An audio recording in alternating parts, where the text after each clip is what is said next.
Mais um episódio do Repercuta Podcast, episódio 159, mais um daquela série que eu sempre trago nos períodos juninos e carnavalescos, histórias baterísticas juninas nesse caso. É o segundo episódio dessa série em que eu convido alguns bateristas ou percussionistas para falar um pouco, para compartilhar algumas histórias e experiências nos palcos da vida, dessa vez em específico, shows e apresentações no período do São João.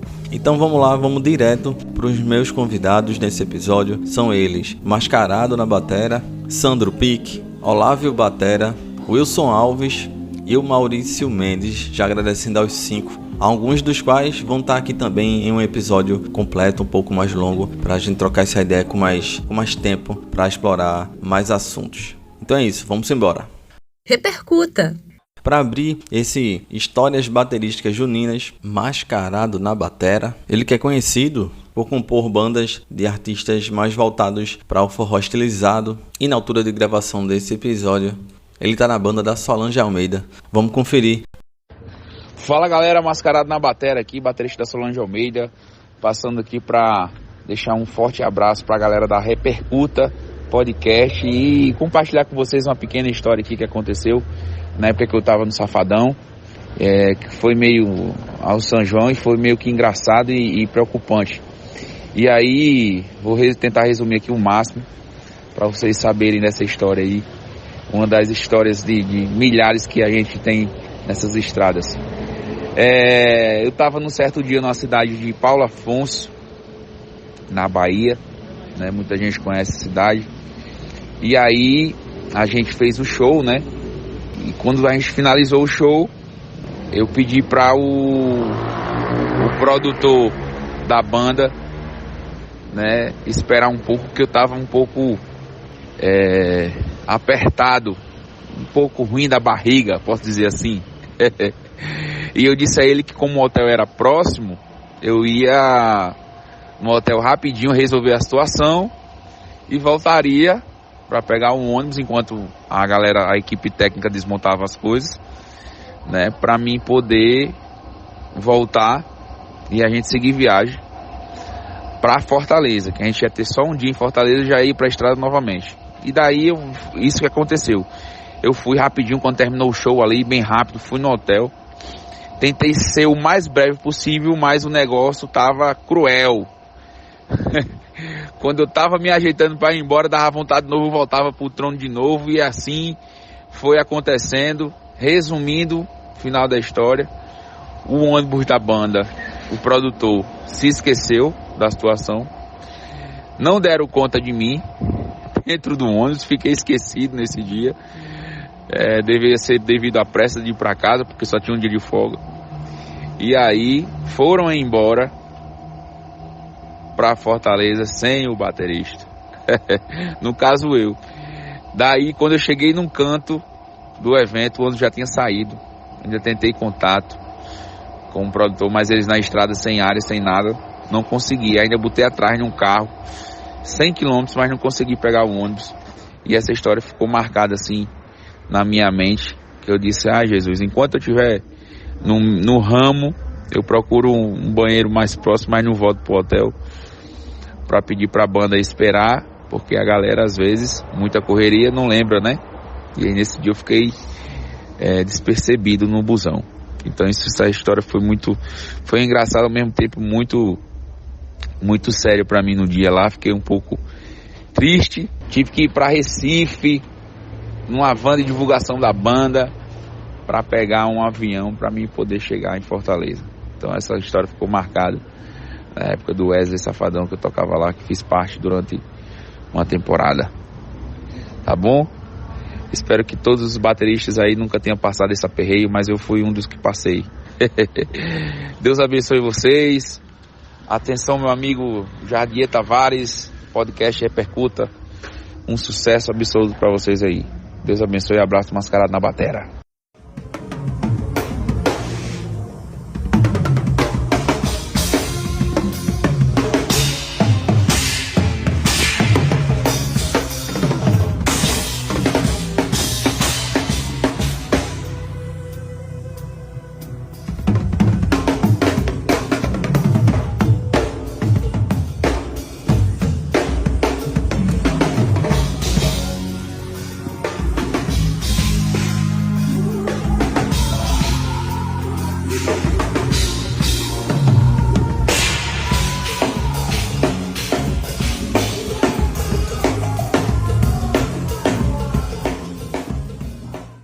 O meu próximo convidado é o pernambucano Sandro Pique. Tem episódio por aqui com o Sandro, tá em formato de videocast, tá no YouTube, no canal Jade Tavares. É o episódio 145, tem uma longa conversa com o Sandro. Mas para esse episódio ele compartilha uma história específica envolvendo o período junino.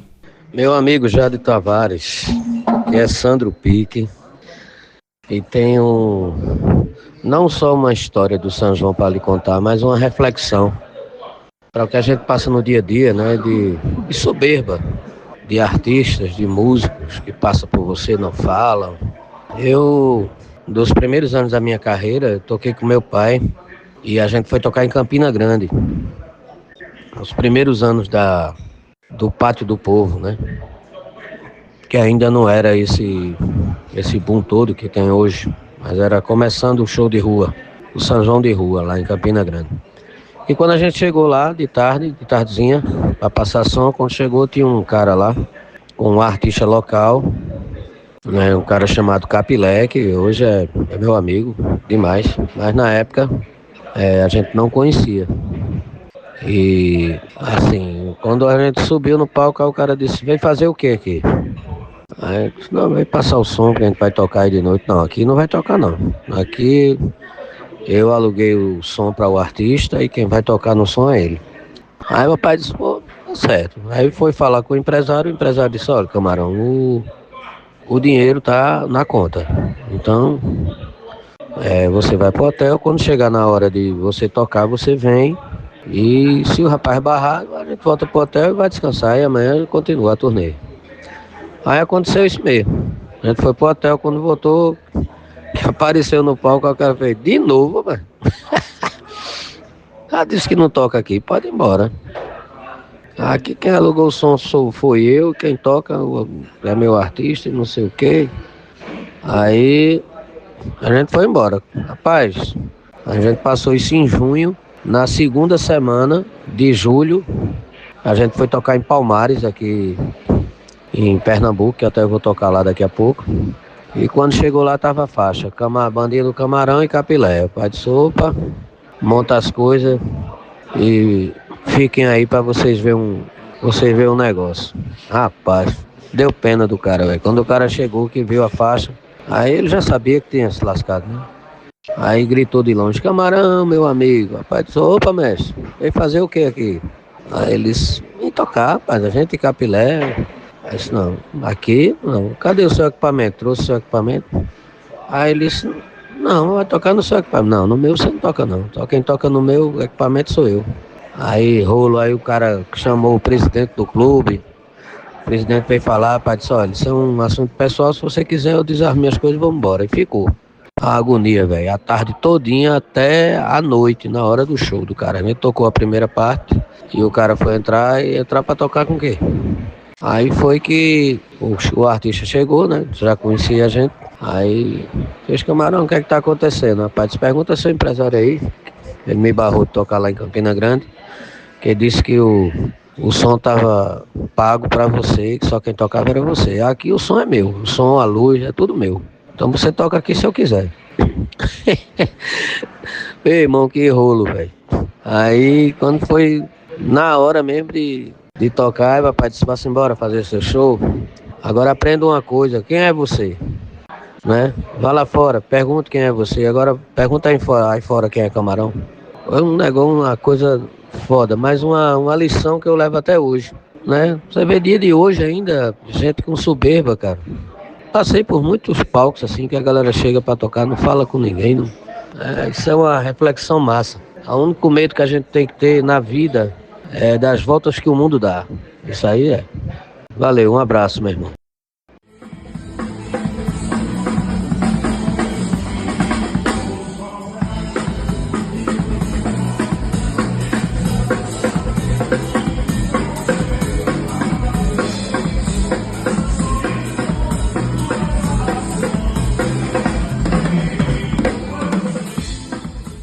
O próximo é outro pernambucano da cidade de Vicência, Olávio Batera, ele que faz parte da banda Anjo Azul. No caso do Olávio, ele divide uma história inclusive que aconteceu no São João de 2025, desafios do palco entre tantos shows e turnê. E aí galera, aqui quem fala é o Olávio Batera, sou baterista do Forró Anjo Azul.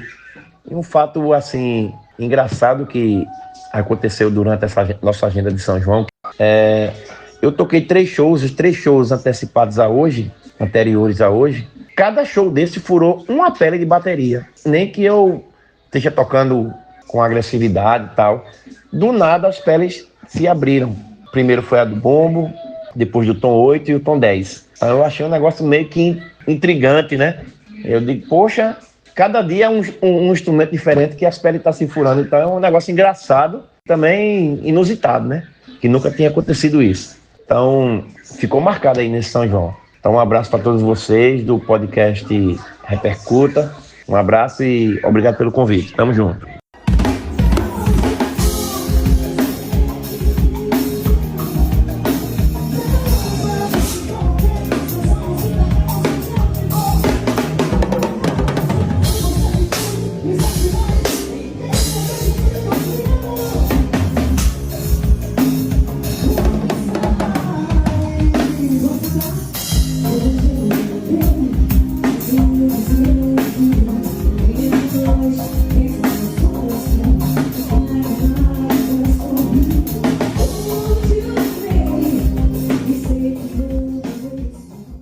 Quem dá as caras por aqui, Wilson Alves, mais um pernambucano. Ele que é do tipo de baterista versátil, transita por vários estilos, os estilos carnavalescos, juninos, os regionais, mas também a música moderna. No caso do Wilson, a história envolve um pouco mais o ciclo junino a partir da lógica das quadrilhas. Vamos conferir. Olá pessoal, Wilson Alves aqui, mais uma vez participando desse projeto que eu particularmente gosto muito, acompanho sempre. Participei, né, no episódio de Carnaval e estou aqui novamente agora para trazer uma história de São João.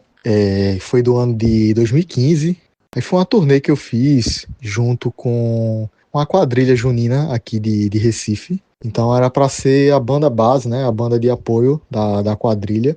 Normalmente o pessoal usa o som mecânico, né, mas tem algumas quadrilhas que gostam de inovar e tal, e colocam a banda ao vivo para estar acompanhando eles lá dançando, né? E, cara, era muito engraçado, e foi muito engraçada essa experiência, que, assim, eram vários shows durante o mês de junho, que tinham várias apresentações, e grande parte dessas apresentações eram em clubes, ou então em escolas, sabe? Então era show, assim, na quadra, sem ser em palco, não tinha nenhum praticável para bateria. E aí, o mais engraçado de tudo é porque, tipo, sei lá, acabava a quadrilha, que ia dançar antes da que eu tava tocando, né? E quando era o momento da quadrilha que eu participava, a gente tinha 10 minutos, então tinha um cronômetro gigante na quadra, marcando lá 10 minutos. E aí, quando anunciava a quadrilha, aí a gente entrava correndo na quadra, eu com as estantes de prato, pedal, aí o restante do pessoal da quadrilha também entrava com o resto do meu material, e eu tinha 10 minutos, literalmente cronometrados, para montar todo o equipamento. Só tinha lá, né, os cilindros, né, o corpo da bateria, tom, surdo e bumbo, mas o resto estava ali comigo e eu tinha que ajustar tudo em 10 minutos. Então, assim, era desafiador, assim, às vezes todo mundo ficava muito desesperado, né, porque eu sei, 10 minutos para poder organizar tudo, uma banda toda, e não tinha passagem de som, era só um checkline rapidamente, e tinha a questão de VS, a gente usava VS, então o principal era ver se a gente estava se escutando bem. Sendo que aí vem outro desafio, que tinha lugares que não tinha o sistema para a gente usar fone. Então, teve lugares que a gente tocou com VS com monitor de chão, velho. Totalmente primitivo, né? E, assim, era muito estranho, muito difícil de tocar dessa forma, porque tá ali o clique, todos os acompanhamentos e, pô, o negócio ali no chão, você não escuta tão bem quanto no fone, né? E aí, para finalizar a história, eu lembro que na última apresentação da quadrilha, acho que já na 30ª apresentação do mês de junho, e aí quando chegou na última música, simplesmente o meu monitor de chão queimou, então não estava mais funcionando, e eu continuei tocando, e acho que de tanto eu tocar por mais de 20, 25 vezes, 30 vezes, acabou que eu consegui seguir com a banda sem sair do clique do metrônomo. E aí a gente conseguiu concluir. Então, assim, foi bem desafiador, mas, assim, foi muito importante para mim, porque até hoje me ajuda muito, assim, a tocar com clique, e várias percepções, de conseguir passar por essas dificuldades, esses desafios. E aí foi isso, trazendo essa história aí para vocês. Espero que gostem e até a próxima.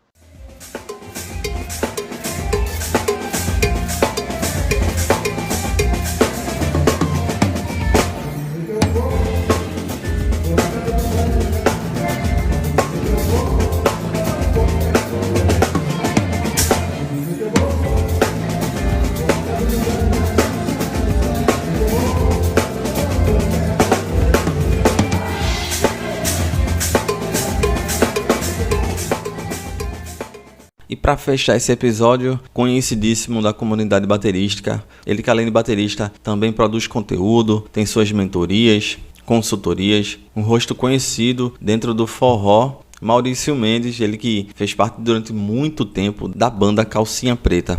E na altura de gravação desse episódio, tá tocando com a Chicabana. Já deixando um recado aqui também, que o Maurício em breve, a depender de quando você estiver ouvindo esse episódio, talvez até já tenha saído, mas o Maurício retorna ao Repercuta para um episódio também mais longo. O Maurício é bem-vindo por aqui. Fala galera, aqui é Maurício Mendes, estou passando aqui primeiramente para agradecer o convite do meu amigo Jadir Tavares, que me fez o convite para trocar uma experiência aqui com vocês sobre a rotina do São João e alguma coisa inusitada que aconteceu, e agradecer também o carinho de todos vocês, do pessoal do podcast Repercuta, e vou estar em breve num episódio completo aí com vocês, viu? Então, cara, uma das coisas assim que eu acho inusitado que aconteceu comigo no São João foi na época que eu trabalhava lá na banda Calcinha Preta, por conta da quantidade de shows que acontecia, né, no mês junino. Teve uma coisa muito inusitada que eu até então acreditava que isso era impossível de acontecer, e aconteceu comigo, eu senti na pele. Simplesmente nenhum dessas dobradas, na verdade eu acho que era 3 shows que a gente estava fazendo uma noite.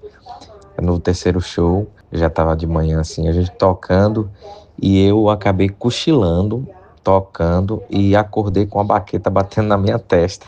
Sabe aquele susto quando você tá no lugar que você parece que apagou e acordou assim do nada? E você vê que a coordenação motora e a coisa tava tão automática que eu nem percebi que tava dormindo e cochilando. E acordei já piscando, assim, com a baqueta batendo na minha testa. Foi uma coisa bem inusitada. Eu queria saber de vocês aí se já aconteceu com algum de vocês aí esse lance de estar muito cansado, sem dormir, e dar essas cochiladas assim, esses apagões. Então é isso, galera. Valeu, um abração e tamo junto. Nos vemos em breve, viu?